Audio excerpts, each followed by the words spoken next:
اصحاب کہف کا نام تو سنا ہے نا ماشاءاللہ آپ حضرات۔ پہلے اس کی فضیلت میں ایک حدیث نہ بیان کروں؟ نبی کریم صلی اللہ علیہ وسلم نے فرمایا، یہ مسلم شریف کی حدیث ہے، دجال آئے گا قیامت کے قریب اور بڑے لوگوں کو گمراہ کرے گا، تو حضور نے فرمایا جو سورہ کہف کی 10 آیات زبانی یاد کر لے نا، وہ دجال کے فتنے سے بچ جائے گا۔ اللہ توفیق عطا فرمائے۔ اس سورہ مبارکہ کی آیت نمبر 9 سے اصحاب کہف کا ذکر شروع ہوتا ہے۔ اصحاب کہف، جب حضرت عیسیٰ علیہ السلام کو اللہ کریم نے چوتھے آسمان پہ بلا لیا نا، تو دقیانوس نام کا ایک بادشاہ ہوا بنی اسرائیل کے اندر، بڑا ظالم تھا، اس نے گمراہی پھیلا دی، اور جو لوگ معاذ اللہ کفر اور شرک نہیں کرتے تھے انہیں قتل کروا دیتا۔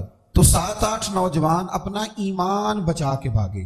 اوہ ہو اللہ اکبر، ساری دنیا مال بچا کے بھاگتی، وہ 7-8 نوجوان اپنا ایمان بچا کے بھاگے کہ یہ ہمیں کہیں کفر کی طرف نہ لوٹا دے۔ تو جا کے ایک غار کے اندر چلے گئے، تو ایک کتا بھی ان کے ساتھ ہو گیا۔ انہیں کتے کو بڑے روڑے مارے کہ یہ اگر بھونکے گا، آواز نکالے گا تو ہم پکڑے جائیں گے، ہم نے تو چھپنا ہے۔ پر اس کو نا ولیوں سے پیار ہو گیا تھا، اس نے کہا بھگاؤ جتنا مرضی مجھے، فطرت میری ہے کہ میں بھونکتا ہوں، پر جب اللہ کے ولی ہوں تو پھر میں ادب کرتا ہوں۔ یہ قرآنی واقعہ ہے۔ اچھا، یہ عین وہ واقعہ ہے قرآن مجید کا کہ جو بہت ساری چیزوں پر ویسے نص ہے اور بہت ساری زبانیں ویسے گنگ ہو جاتی۔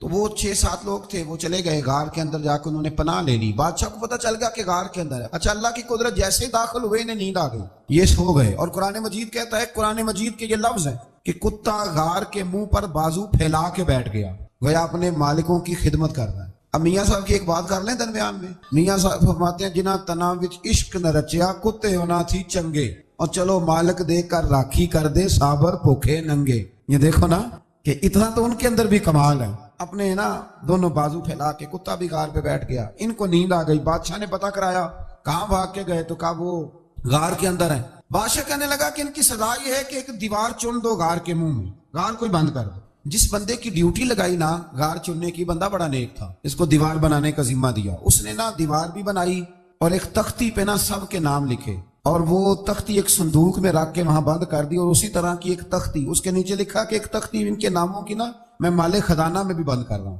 اللہ تبارک و تعالیٰ کی قدرت کے بعد مفسرین نے لکھا ہے وہ 100 سال تک سوئے رہے، اور بعض نے لکھا ہے کہ 300 سال تک سوئے رہے۔ 300 سال کے بعد اس طرح ہوا کہ حکومتیں بدل گئیں۔ بیدروس نام کا ایک بادشاہ آ گیا، وہ بڑا نیک دل تھا، اس نے ہر طرف حضرت عیسیٰ علیہ السلام کی شریعت کا پھر سے نعرہ بلند کیا۔ اب نا کچھ لوگ ایسے تھے جو منکر ہو گئے تھے کہ مرنے کے بعد دوبارہ کیسے اٹھیں گے۔ بادشاہ ایک دن حجرے میں گیا، جا کے دعا مانگی، یا اللہ کوئی ایسی بات دکھا جس سے لوگوں کا ایمان پکا ہو جائے۔ اس طرح کے بھی بادشاہ ہوا کرتے، اور رب کریم نے کہا میں نے تو پہلے ایک راز چھپا کے رکھا ہوا ہے، کھول دیتے ہیں۔ اس نے دعا مانگی، اور ادھر کیا معاملہ ہوا، ایک چرواہا بکریاں چرانے والا وہاں سے گزرا، اس نے سوچا یہ دیوار ہے، اگر اس کا منہ کھول لوں نا کبھی تو میری بکریاں یہاں تھوڑا سا دھوپ کے اندر سستا لیا کریں گی۔ اس چرواہے نے کیا کیا کہ اس نے وہ دیوار گرائی تاکہ میری بکریاں اندر جایا کریں۔ وہ دیوار گرائی تو اس نے اندر 6-7 لوگ سوئے ہوئے دیکھے، اور کتا بھی سویا ہوا دیکھا۔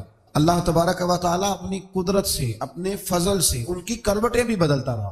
اپنی قدرت سے ایک طرف انسان پڑا رہے نا تو اعضاء گل جاتے ہیں، ان کی کروٹیں بھی بدلی جاتی، مناسب روشنی بھی دی جاتی اور حرارت بھی۔ اس نے دیوار گرائی تو ان کی آنکھ کھل گئی، ایک دوسرے سے کہنے لگے آج تو بڑی گہری نیند سوئے ہیں یار، آج تو لمبی نیند پوری کر لی، چلو بھوک بڑی لگی ہے ایک دوست کو بھیجو۔ یہ سارا واقعہ قرآن مجید میں موجود ہے، میں اپنے لفظوں میں بیان کر رہا ہوں۔ جاؤ ایک دوست کو بھیجو بازار سے نا کھانا لے آئے، پیسے وہی 300 سال پرانی کرنسی۔ وہ جب نان بھائی کی دکان پہ گیا نا سامان لینے، اس کو پیسے دیے تو نان بھائی نے ہاتھ پکڑ لیا، کہنے لگا میاں تو کدھر سے آیا، یہ کون سے پیسے؟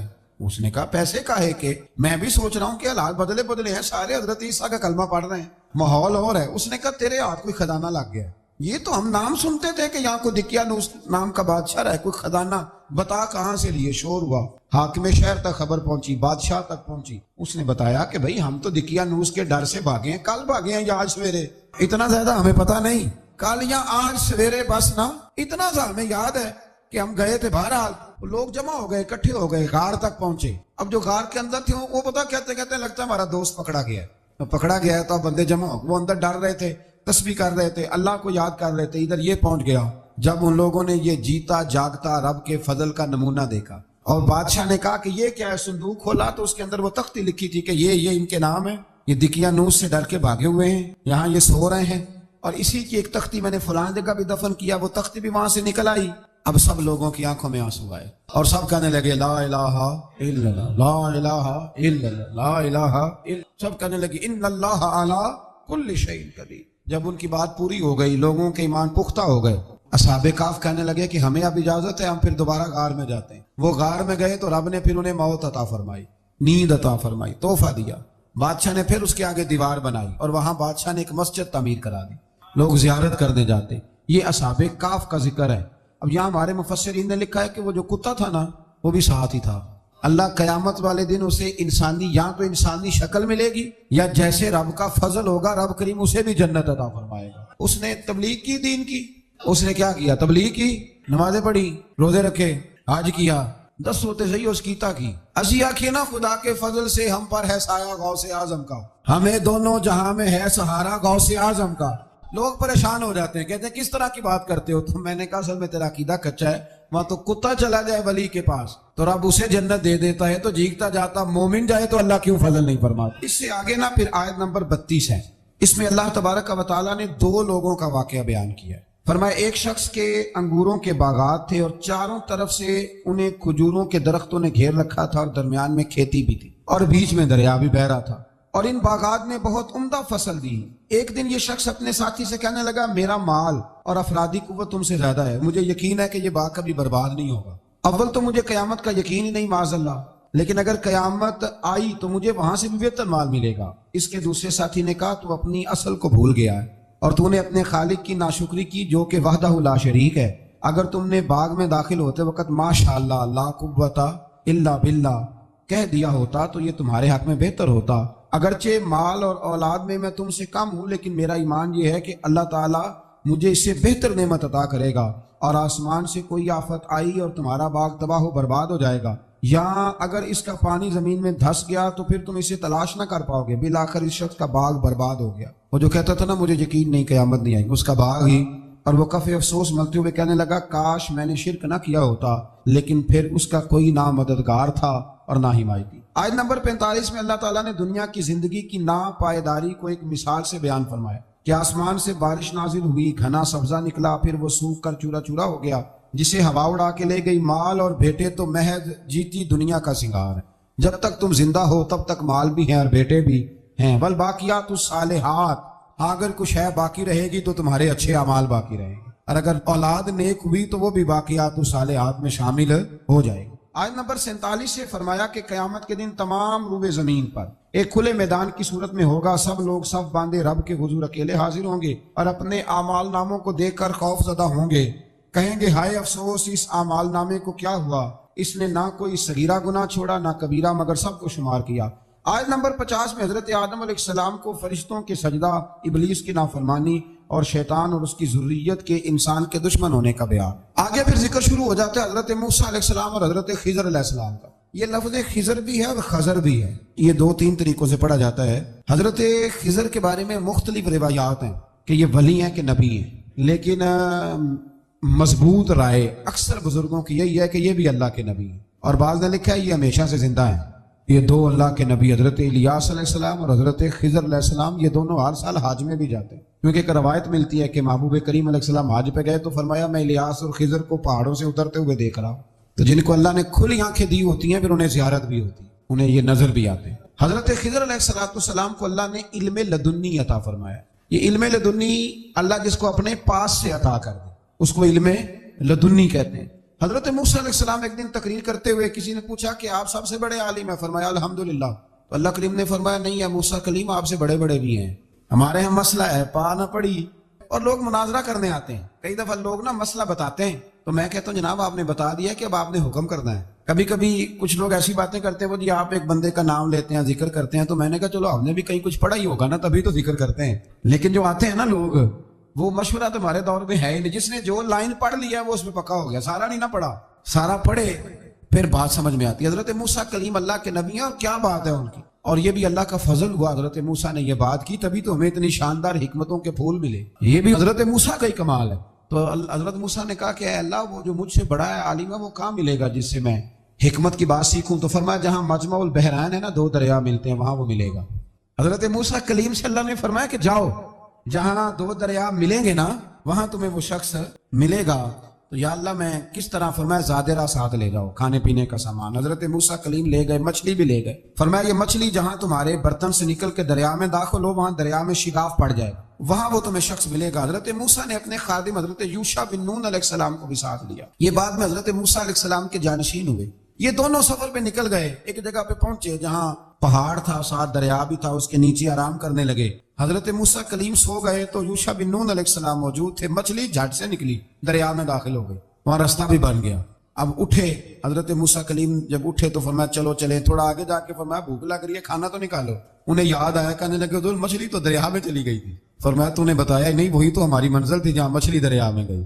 پھر وہاں سے واپس آئے قدموں کے نشانوں پہ، وہاں پہنچے جہاں مچھلی گئی تھی، تو وہاں ایک شخص لیٹا ہوا تھا چادر لے کے۔ آپ نے سلام لی تو انہوں نے کہا وعلیکم السلام یا موسیٰ کلیم اللہ۔ تو آپ نے فرمایا آپ کون ہیں؟ فرمایا میں وہی ہوں جس کو آپ تلاش کر رہے ہیں۔ تو فرمایا آپ نے مجھے کیسے پہچانا؟ فرمایا جس رب نے تمہیں بھیجا ہے نا، اس نے ہی مجھے بتایا ہے کہ موسیٰ آ رہے ہیں۔ اب حضرت خضر نے جو کچھ فرمایا وہ بڑا شاندار ہے۔ فرمایا موسیٰ کچھ باتیں ایسی ہیں جن کا آپ کو علم ہے اور مجھے نہیں، اور کچھ ایسی ہیں جن کا مجھے علم ہے اور آپ۔ اللہ اکبر، یہ کبھی ہماری سمجھ میں بات آ جائے، یہ کبھی سمجھ میں آ جائے۔ کچھ باتیں ایسی ہیں جس کا مجھے علم ہے، اور یہ بڑے بڑے سیانے بندے نہیں مانتے، بڑے بڑے میں عالم ہوں جی، تو آپ عالم ہیں میاں ایک شعبے کے، لیکن بہت سارے دنیا میں شعبے ہیں نا۔ دین کے عالم کا درجہ سب سے بڑا ہے، لیکن قانونی مشاورت کرنی ہے تو آپ وکیل سے کریں، گاڑی کے بارے میں پوچھنا ہے تو کسی مکینک سے پوچھیں، لیکن آپ بن کے نہ بیٹھ جائیں۔ فرمایا جس کا آپ کو علم ہے مجھے نہیں، اور جس کا مجھے علم ہے ان میں سے آپ کو نہیں۔ تو کہا میں پھر آپ کے ساتھ رہنا چاہتا ہوں اور میں وہ سیکھنا چاہتا ہوں جو آپ بتا رہے ہیں۔ تو حضرت خضر فرمانے لگے صبر کر لیں گے میرے ساتھ، یہ سب سے مشکل کام ہے۔ یعنی ہر بات کی تو یہاں لوگوں کو وضاحت چاہیے۔ کھانسے بھی تو آپ کو بتانا پڑے گا کھانسے کیوں، ہنسے بھی تو آپ کو بتانا پڑے گا ہنسے کیوں۔ بھئی بزرگ ہیں، بزرگوں کی باتوں میں حکمتیں ہوتی ہیں، لیکن ہم حکمت کی طرف جانے کو تیار نہیں ہوتے۔ ہمیں تو فوری طور پہ جواب چاہیے، حل چاہیے۔ حضرت موسیٰ علیہ السلام جناب خضر کے ساتھ چلے۔ فرمایا صبر کروں گا، میں چلتا ہوں آپ کے ساتھ۔ دریا کے قریب گئے کشتی میں بیٹھنے کے لیے، تو کشتی والوں نے حضرت خضر کو پہچان لیا، بغیر کرائے کے سوار کرایا، اور جب پار اترنے لگے تو حضرت خضر نے کشتی کا ایک تختہ ہی توڑ دیا۔ حضرت موسیٰ کہنے لگے یہ آپ نے کیا کیا؟ انہوں نے نیکی کی، آپ نے تختہ توڑ دیا۔ فرمایا آپ کو کہا تھا نا آپ نے صبر نہیں کرنا۔ فرمایا چلو میں صبر کروں گا۔ تھوڑا آگے گئے تو ایک نوجوان لڑکا، ابھی چھوٹی عمر ہے، وہ ملا۔ حضرت سیدنا خضر علیہ السلام نے اسے قتل ہی کر دیا۔ فرمانے لگے آپ نے قتل ہی کر دیا؟ ایک قرآن مجید ہے بھائی، میں کبھی کبھی سوچتا ہوں یہ ہم کسی درویش کی بات سناتے تو بندے ہٹ جاتے، فتوے نکلتے کہ نہ نکلتے؟ میرا خیال ہے ہر مسجد سے نکلتے، اور فتوے ایک جتنے مسجد میں نمازی ہوتے سب کے ہاتھوں میں فتوے ہوتے۔ قتل کر دیا، قتل ہی ہو گیا بندہ۔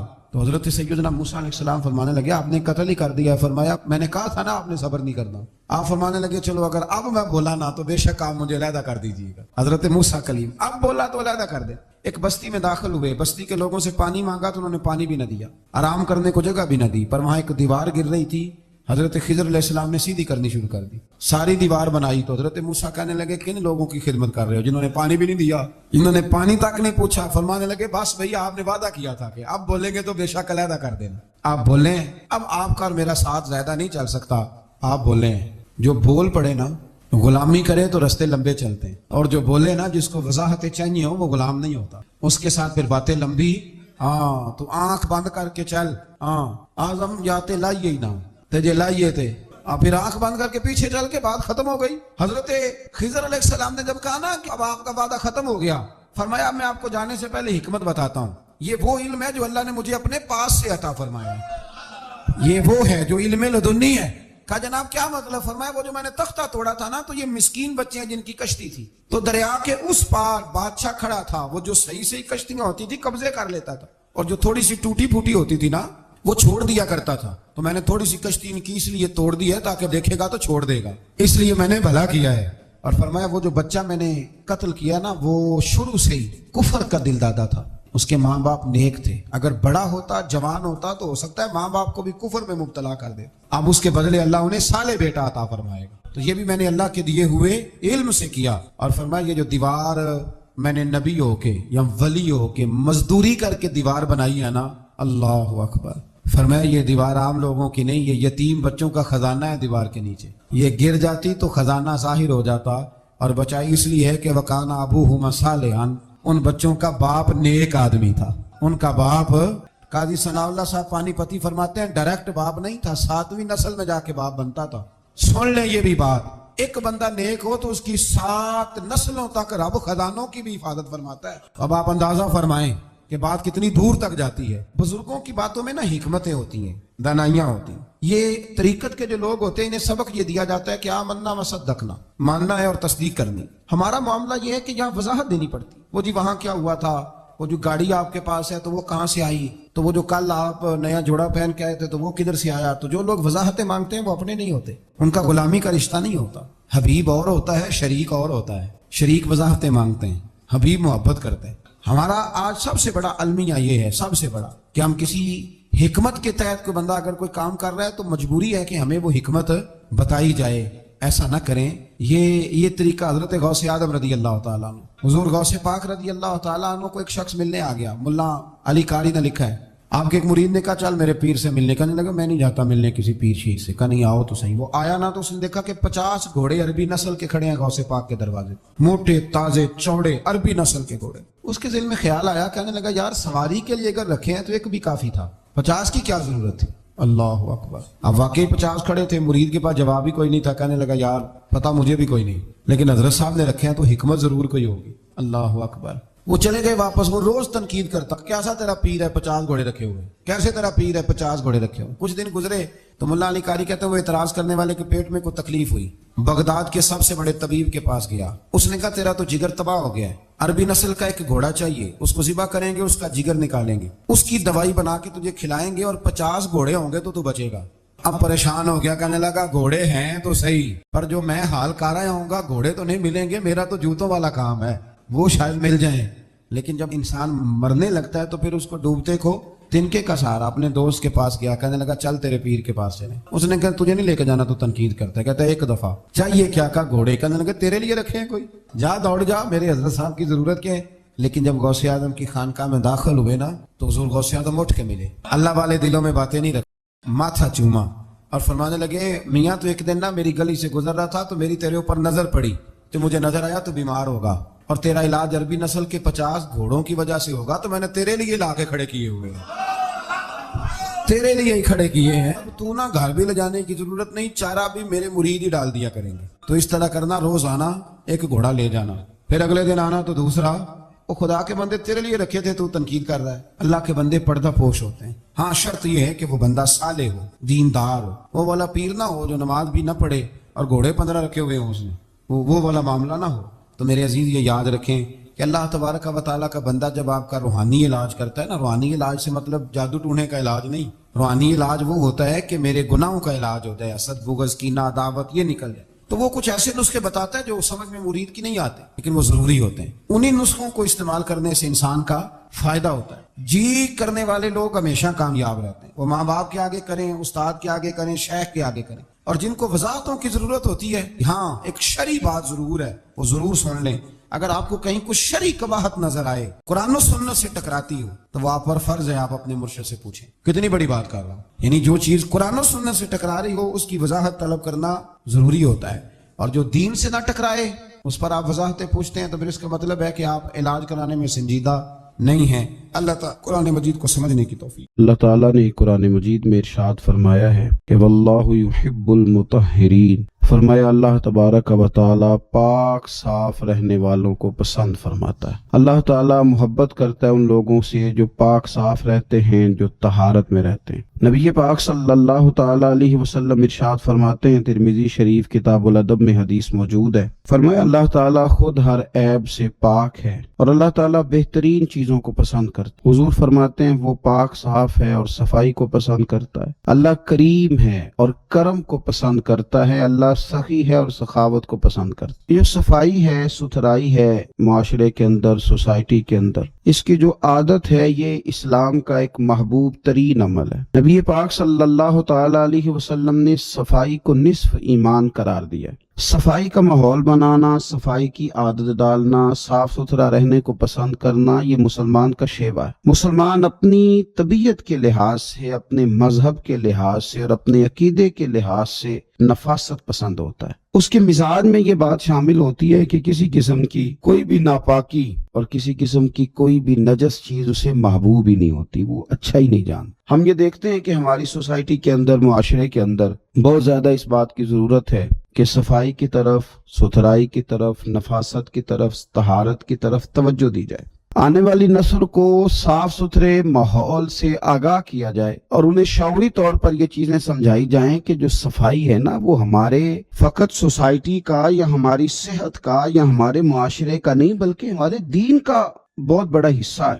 ہم دیکھتے ہیں کہ بہت سارے لوگ ایسے ہیں جنہوں نے مختلف ناموں کے ساتھ اپنے آپ کو انہوں نے ملا کر کے صفائی سے اپنے آپ کو دور کر لیا ہے۔ کچھ لوگ کہتے ہیں فلاں بندہ بڑا سادہ ہے جی، بڑا سادہ آدمی ہے جی، اس کی سادگی کی کیا صورت ہے جی، وہ کپڑے نہیں بدلتا۔ تو یاد رکھیں سادگی اور ناپاکی میں، سادگی اور گندگی میں فرق ہوتا ہے۔ وہ آدمی فلاں آدمی جی ملنگ آدمی ہے، کیا مطلب کئی کے دن منہ نہیں دھوتا؟ تو بھئی یہ اس کا ملنگ ہونا نہیں ہے، یہ اس کا ناپاک ہونا ہے، یہ اس کا ان چیزوں کو پسند کرنا ہے جن چیزوں کو شریعت پسند نہیں کر رہی۔ دیکھیں رسول پاک صلی اللہ تعالی علیہ وسلم کی زندگی میں جو چیزیں ہمیں بڑی زیادہ ملتی ہیں وہ یہ ہیں کہ حضور کا لباس سب سے زیادہ سادہ لیکن سب سے زیادہ پاک صاف، سب سے زیادہ نفاست والا، سب سے زیادہ حسین۔ آپ سادے کپڑے پہنے لیکن صاف ستھرے پہنے۔ آپ اپنی زندگی میں اٹھنے بیٹھنے میں سادگی کو اختیار کریں گے لیکن پاکیزگی تو جزو ایمان ہے، پاکیزگی تو حسن ہے۔ ہم اپنی آنے والی نسل کو، آنے والے لوگوں کو یہ بات سمجھانا چاہتے ہیں کہ ایک تو پاکیزگی کے ساتھ زندگی مینج ہو جاتی ہے، مرتب ہو جاتی ہے، آپ ایک ترتیب کے ساتھ وقت گزارنے لگتے ہیں۔ آپ دفتر سے واپس آتے ہیں تو اگر آپ نے کپڑے اتار کر کے پھینک دیے، جوتے اتار کر کے پھینک دیے تو وہ عادت بچوں کے اندر تبدیل ہو جاتی ہے۔ وہ بھی اسکول سے لوٹ کر کے آتے ہیں تو بیگ کو سمیٹ کر نہیں رکھتے، اسکول کے یونیفارم کو کسی مناسب جگہ پہ نہیں رکھتے، وہ پھر کیا کرتے ہیں کہ وہ بھی ہر چیز کو اسی طرح پھینکنے کے عادی ہو جاتے، نفاست پسند نہیں رہے۔ صفائی ستھرائی نفاست پسندی یہ دین ہے۔ میرے رسول کریم صلی اللہ تعالی علیہ وآلہ وسلم نے صفائی پر خاص توجہ دی۔ آپ دیکھیے حضور صلی اللہ علیہ وسلم کو اللہ تبارک و تعالی نے جو وجود دیا تھا اس میں سے خوشبو آتی تھی، حضور کا جسم نور پر مکھی نہیں بیٹھتی تھی۔ نبی پاک علیہ السلام تو جب دنیا میں تشریف لائے تو رب کریم نے اس وقت ہی محبوب کو سجا سنوار کے بھیجا تھا، سارا حسن، ساری تمانیت، سارا کچھ اللہ تعالیٰ نے اپنے محبوب علیہ السلام کو عطا کیا۔ لیکن دنیا میں ہماری تربیت کے لیے اللہ کے محبوب صلی اللہ تعالی علیہ وسلم ہمیشہ پاک صاف رہنے کو پسند کرتے، تلقین کرتے حضور صفائی کی۔ کھانے سے پہلے ہاتھ دھوتے حضور، کھانے کے بعد ہاتھوں کو دھوتے نبی پاک صلی اللہ علیہ وسلم، ہر نماز کے لیے تازہ وضو کرتے، ہر وضو میں حضور مسواک کو استعمال کرتے۔ حضور صلی اللہ تعالی علیہ وسلم کے جسم سے مستقل خوشبو آتی تھی، پھر بھی حضور خوشبو کو پسند کرتے۔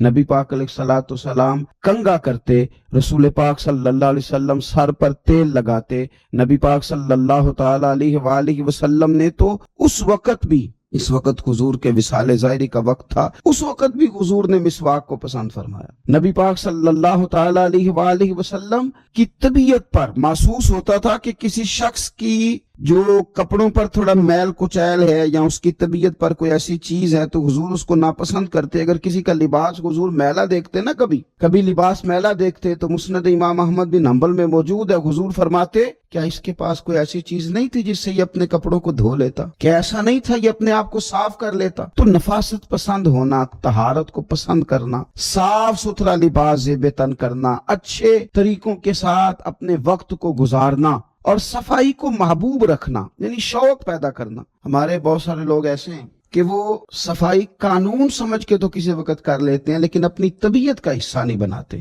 حضرت مولا علی شیر خدا کرم اللہ تعالی وجہ الکریم فرماتے ہیں کہ میں نے حضور کو وصال ظاہری پر غسل دیا، اور مولا کائنات شیر خدا کرم اللہ تعالی وجہ الکریم نے جب حضور کو غسل مبارک دے کے وصال کے بعد دیکھا تو وہ نفاست حضور کے چہرے پہ، وہ صفائی حضور کے پیکر نور پر، وہ خوبصورتی کہ کہیں کسی چیز کا شائبہ تک نہیں۔ تو حضرت مولا علی شیر خدا قربان جائیں، ابن ماجہ کے لفظ ہیں، حضرت علی شیر خدا رضی اللہ تعالیٰ نے وہ کیفیت دیکھ کے کہنے لگے میرے ماں باپ آپ پہ قربان ہو جائیں، میرے ماں باپ یا رسول اللہ آپ پر قربان ہو جائیں، فدا کا ابی و امی یا رسول اللہ۔ آپ تو اپنی حیات ظاہرہ میں بھی بڑے پاک صاف تھے، اور حضور تشریف لے جا رہے ہو تو پھر بھی بڑے پاک صاف ہی دکھائی دے رہے، پھر بھی طہارتیں آپ پر قربان ہو رہی ہیں، حضور پھر بھی پاکیزگیاں قربان ہو رہی ہیں، اس وقت بھی آپ اتنے زیادہ نفاست پسند دکھائی دے رہے۔ تو اپنی طبیعت کا حصہ بنائیں، صفائی کو مزاج کا حصہ بنائیں۔ آپ کو گھینا ہے، آپ مطلب کسی ناپاکی کو کبھی قریب نہ آنے دیں۔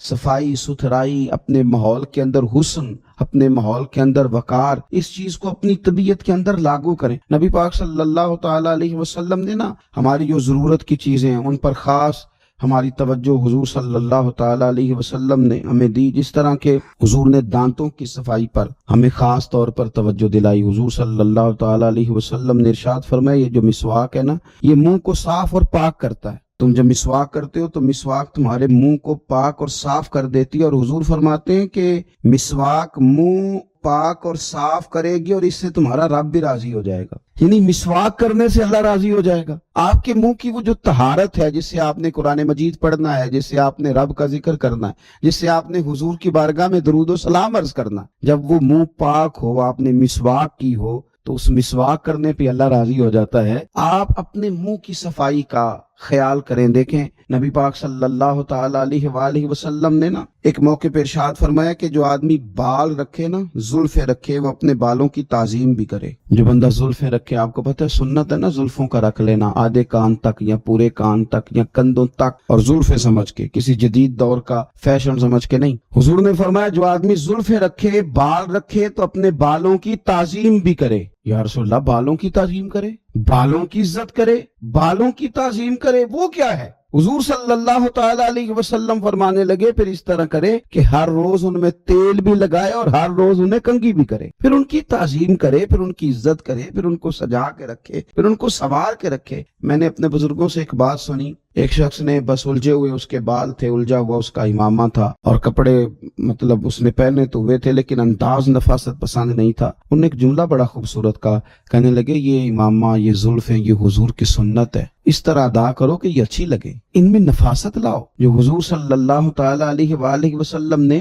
ہمیں طریقے بتائے ہیں اس کی طرف توجہ کرو، یعنی ان کو سجاؤ، ان کو سنوارو۔ نبی پاک صلی اللہ تعالی علیہ وآلہ وسلم اگر کسی کے بکھرے ہوئے بال دیکھتے نا یا بڑے ہوئے ناخن دیکھتے تو حضور ناراض ہوتے اور ارشاد فرماتے کہ اس کے پاس کوئی چیز نہیں تھی جس سے اپنے بالوں کو سنوار لیتا، اسے کنگھی تک میسر نہیں تھی۔ اپنے منہ کی صفائی رکھنا، کپڑوں کو صاف رکھنا، اپنے بالوں کو کنگھی کر کے رکھنا، تیل کے ساتھ رکھنا، اور پھر ماحول کی صفائی رکھنا، اپنے ارد گرد کے ماحول کی صفائی رکھنا۔ جہاں آپ سوئے تھے اس بستر کو اگر صبح سمیٹ دیا جائے، آپ جس صحن میں آرام کرتے ہیں اس کی اگر صفائی کا اہتمام کیا جائے، باورچی خانے کا اہتمام کیا جائے، اگر روزمرہ کی جگہ جہاں آپ کا قیام ہے اس کے صفائی کا اہتمام کیا جائے تو نبی پاک صلی اللہ علیہ وسلم نے حکم دیا تھا، فرمایا اپنے گھر کو، اپنے صحن کو، اپنی گلیوں کو صاف رکھا کرو۔ اس ماحول کو آپ صاف رکھیں گے، دیکھیں حضور فرماتے ہیں اللہ نے میرے قدم کی برکت سے ساری زمین کو مسجد بنا دی ہے، یعنی جو فی نفس ہی پاکیزگی ہے نا وہ تو زمین کو حاصل ہے، آپ جہاں بھی نماز پڑھیں گے نماز ادا ہو جائے گی، لیکن اب اس کے اوپر جو ریپر پھینکے وہ ہم نے پھینکے، اس زمین جس کو اللہ نے پاک کیا تھا اس کے اوپر جو غلاظت پھینکی ہے، جو کچرا پھینکا ہے وہ لوگوں نے پھینکا۔ اور میں دیکھتا ہوں لوگوں کو گھن نہیں آتی، گاڑی کے باہر ریپر پھینکتے ہیں، بہت سارے لوگ ہیں گلیوں کے ایک کونے میں وہ کوڑا دان بنا دیتے ہیں، تھوڑا سا سفر کر کے وہ آگے نہیں بڑھنا چاہتے۔ بہت ساری چیزیں ایسی ہیں جو ہماری وجہ سے گڑبڑ ہو گئی۔ نفاست پسندی کا ماحول اگر بنا لیا جائے اور اپنے ماحول کے اندر صفائی کو لاگو کیا جائے تو آپ محسوس کریں گے کہ آہستہ آہستہ معاشرے کے اندر یہ چیزیں بڑھتی چلی جا رہی۔ تو اپنا گھر، اپنا جسم، اپنے کپڑے، ان چیزوں کو صاف کرنے کے ساتھ ساتھ وہ جگہیں جہاں ہم نے عبادت کرنی ہے، وہ جگہ جہاں ہم نے نماز پڑھنی ہے، وہ جگہ جہاں ہم نے اللہ تعالیٰ کی بارگاہ میں حاضری دینی۔ حضرت عائشہ صدیقہ رضی اللہ تعالیٰ عنہ ارشاد فرماتی ہیں کہ رسول اللہ صلی اللہ تعالیٰ علیہ وسلم نے نا ہمیں مسجدیں بنانے کا حکم بھی دیا اور مسجدوں کو پاک رکھنے کا حکم بھی دیا۔ حضور نے مسجد بنانے کا حکم بھی دیا اور مسجد کو پاک رکھنے کا حکم بھی دیا، یعنی آپ کی عبادت گاہ صاف ستھری ہو، صاف ستھری ہو۔ میں کئی دفعہ لوگوں سے گزارش کرتا ہوں، کافروں کا کبھی ماحول دیکھتے ہیں ان لوگوں کا تو وہ جو دین سے دور ہیں، دشمن ہیں، ان کی یہ کیفیات ہیں کہ وہ لوگ صفائی کا اہتمام کر رہے ہیں، ستھرائی کا اہتمام کر رہے ہیں۔ تو آپ کے تو ہمارے تو مزاج میں اور ہماری تو طبیعت کے اندر صفائی شامل تھی، ہمیں تو خاص کر کے اس کا اہتمام کرنا چاہیے۔ ہماری مساجد کے باتھ روم بھی اگر صاف نہ ہوں اور ہمارے وہ جگہ جہاں سے ہم نے طہارت کا بندوبست کرنا ہے، ہماری وہ جگہ جہاں ہم نے وضو کرنا ہے وہی اگر صاف نہ ہو تو پھر ہم نے غیروں کو کیا پیغام دیا کہ وہ جگہ جہاں ہم عبادت کے لیے آئے ہیں اس کو بھی ہم صاف نہیں کر سکے. ہمارے یہاں کچھ لوگ آتے ہیں مسجد کی صفائی کے لیے لیکن وہ آ کے مولوی صاحب کو، قاری صاحب کو، امام صاحب کو کہتے ہیں کہ صفائی نہیں ہوئی مسجد کی، اور ساتھ پھر ایک وہ حکمت بھی بیان کرتے ہیں، کہتے ہیں آپ نے کون سا خود کرنی ہے، بچوں سے کرانی تھی، کرا دینی چاہیے تھی. خدا کے بندو، مسجد کی صفائی، مسجد تو اللہ کا گھر ہے، تو اس میں صرف امام صاحب کو تو نہیں ذمہ داری دے دینی چاہیے تھی، آپ کی تو ڈیوٹی تھی کہ سب کے سب مل کے اللہ کے گھر کو پاک صاف کرتے، خوبصورتی لاتے. آپ کو ایک بڑی ہی خوبصورت حدیث ملے گی بخاری مسلم میں، ایک بوڑھی عورت مسجد کی صفائی کرتی تھی. نبی پاک صلی اللہ تعالی علیہ وسلم کی مسجد کی صفائی کرتی تھی. ایک خاتون بیمار ہو گئی، حضور صلی اللہ تعالی علیہ وسلم تیمارداری کے لیے تشریف لے جایا کرتے. فرمایا اگر اس کا وصال ہو گیا تو مجھے خبر ضرور کرنا، قربان جائیں. وہ خاتون رات کو وصال کر گئی. صحابہ نے حضور کے آرام کے خیال کے سبب خبر نہ کی، جنازہ پڑھ کے تدفین کر دی. صبح نبی پاک صلی اللہ تعالی علیہ وسلم نے فرمایا مجھے خبر کیوں نہیں؟ اور پھر میرے کریم محبوب صلی اللہ تعالی علیہ وسلم فرمانے لگے مجھے بتاؤ اس کی قبر کہاں ہے، اس کی قبر کہاں ہے؟ تو جب صحابہ کرام علیہم رضوان نے بتایا کہ یا رسول اللہ صلی اللہ تعالی وسلم یہاں قبر ہے، تو نبی پاک صلی اللہ تعالی علیہ وسلم نے نا حضور ان کی قبر پہ تشریف لے گئے. ویسے تو کسی کا دوسرا جنازہ جائز نہیں، لیکن نبی پاک صلی اللہ تعالی علیہ وسلم کو اللہ نے خصوصی اختیار دیا ہے نا. اور پھر وارث نے نہ پڑھا ہو تو دوسرا جنازہ جائز ہے، اور حضور تو وارث ہے نا، ولی ہے ساری امت کے. تو نبی پاک صلی اللہ علیہ وسلم نے قبر پہ کھڑے ہو کے فرمایا صفیں بناؤ میں دوبارہ جنازہ پڑھاؤں گا. ایک تو اس کی قبر پہ جانا اس کے لیے کتنا بڑا اعزاز ہے، اور پھر حضور نے دوبارہ جنازہ پڑھایا. کیوں؟ اس لیے کہ یہ خاتون مسجد کی صفائی کرتی تھی. تو صفائی نصف ایمان ہے، صفائی حضور کی پسند ہے، صفائی پر خاص توجہ دینا یہ مسلمانوں کا شیوا ہے.